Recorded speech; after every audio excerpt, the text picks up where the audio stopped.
नमस्कार माऊली. चला ज्ञानेश्वरीच्या सहवासात आपण अध्याय 3 मधील 146 ते 149 ओव्यांच्या सहवासात जाऊया. ज्ञानोबाराय आपल्याला सांगतायत की जो साधक आपल्या आत्मस्वरूपाच्या ठिकाणी रमतो, त्या ठिकाणी तो सतत रमलेला असतो. त्याला बाकी कुठल्याही गोष्टीचं भान नसतं आणि आपल्या आत्मस्वरूपाच्या ठिकाणी रमणं म्हणजेच तो विषय वासना रहित झालेला असतो. माऊली हो, विषय वासना रहित होणं हा साधनेच्या अभ्यासातून घडणारा भाग आहे. जेवढी आपली साधना, जेवढी भक्तीमधली आपली तीव्रता, आपली उपासना, तेवढी आपल्या चित्ताची अवस्था विषय वासना रहित अशी होते. जेवढे आपण विषय वासना रहित होत जातो तेवढेच आपण आपल्या आत्मस्वरूपाच्या ठिकाणी रमायला लागतो. किंवा आपल्याला असंही म्हणता येईल, जसजसं आपण आपल्या आत्मस्वरूपाच्या ठिकाणी आपल्या आराध्य देवतेपाशी रमायला लागतो त्या प्रमाणात आपल्या विषय वासना क्षीण होत जातात. आणि ज्याच्या विषय वासना अत्यंत क्षीण झाल्या किंवा नाहीशात झाल्या, मग त्याला स्वधर्मरूपी कर्माचं अनुष्ठान स्वतंत्रपणे करण्याची काही आवश्यकताच राहत नाही. कारण का तर स्वधर्मरूपी कर्माचं अनुष्ठान करून त्याला स्वतःसाठी काही मिळवायचं आहे असा त्याचा हेतूच राहत नाही. आणि म्हणूनच ज्ञानोबाराय म्हणतात, देखे असतेनी देह धर्मे एथ तोची एकू न लिंपे कर्मे.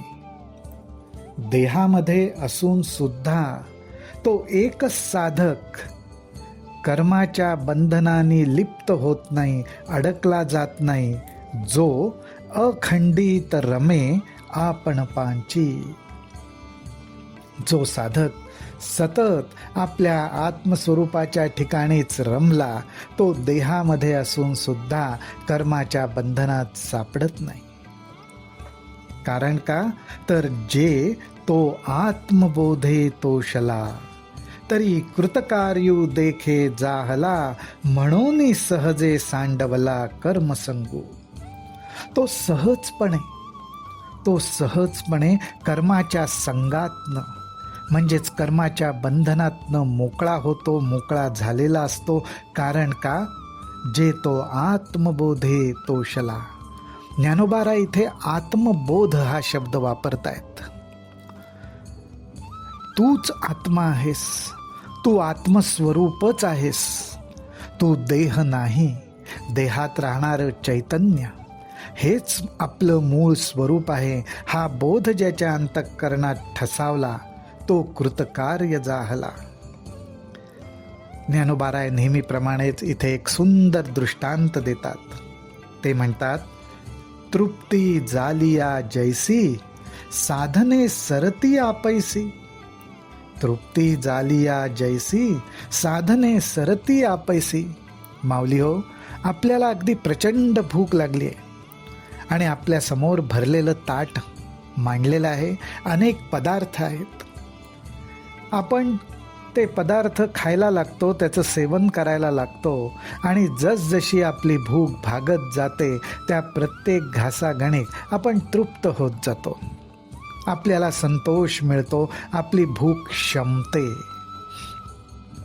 आणि एक वेळ अशी येते की आपण तो घास तोंडात आपल्या घालतो, जणू काही तो आपला शेवटचा घास असतो. त्याच्यापुढे आपण एकही घास खाऊ शकणार नाही, इतकी आपली तृप्तता झालेली असते, पोट भरलेलं असतं.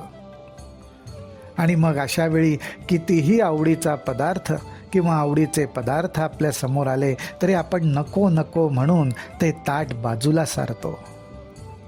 कारण त्या वेळेपुरती, त्या क्षणापुरती का होईना आपली तृप्तता झालेली असते. त्यामुळे साधने सरती आपैसी. त्यामुळे सहजपणे आपल्या समोर आलेलं ताट आपण नाकारतो, आता नको बास, आणि तृप्तीची ढेकर देखतो. ज्ञानोबा राय म्हणतात, देखे आत्मतुष्टी तैसी कर्मे नाही. त्याचप्रमाणे माऊली हो, आपण जसजसं आपल्या आराध्य देवतेपाशी रमायला लागू, भगवंताच्या नामस्मरणामध्ये आपण तल्लीन व्हायला लागू, तसतसं कर्माची बंधनं आपल्यावर पडणार नाहीत. आपण कर्माच्या बंधनाच्या त्रिगुणांच्या कचाट्यात सापडणार नाही. आणि म्हणूनच संत मंडळी आपल्याला सदैव हाच उपदेश करतात की उठता बसता काम करता मुखी नाम असू द्यावे. त्यामुळे आपोआप आपली आत्मतुष्टी होत जाते आणि आपण कर्मबंधनं, त्रिगुण, मायामोह, विकार, विषय ह्यांच्या कचाट्यात न सापडता मोकळे होत जातो. आणि हे नामस्मरण, हे भगवंताचं स्मरण, हे आराध्य देवतेची भक्ती, उपासना, व्रत, साधना हे कुठपर्यंत करायचं? जववरी अर्जुना तो बोध भेटेना मना. जववरी अर्जुना म्हणजे हे साधकांनाच मार्गदर्शन केलेलं आहे. जववरी अर्जुना तो बोध भेटेना मना. तो बोध म्हणजे कुठला? तर माऊली हो, आत्मबोध. मी आत्मस्वरूपच आहे हा बोध आणि मन ह्या दोघांची भेट होत नाही. तवची यया साधना भजावे लागे. ही साधना, उपासना, अभ्यास हे कुठपर्यंत करायचं?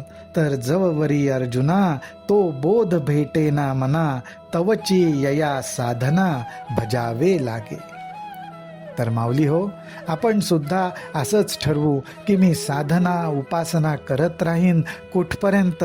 तर जोपर्यंत आत्मबोध आणि माझ्या मनाची गाठभेट होत नाही तोपर्यंत माऊलींनी माझ्यावर कृपा करावी, माझ्या आराध्य देवतेनी माझ्यावर कृपा करावी आणि माझ्या मनाची आणि आत्मबोधाची लवकरात लवकर गाठ पडू दे, हीच त्याच्या चरणी आपण प्रार्थना करावी. रामकृष्ण हरी, रामकृष्ण हरी, रामकृष्ण हरी.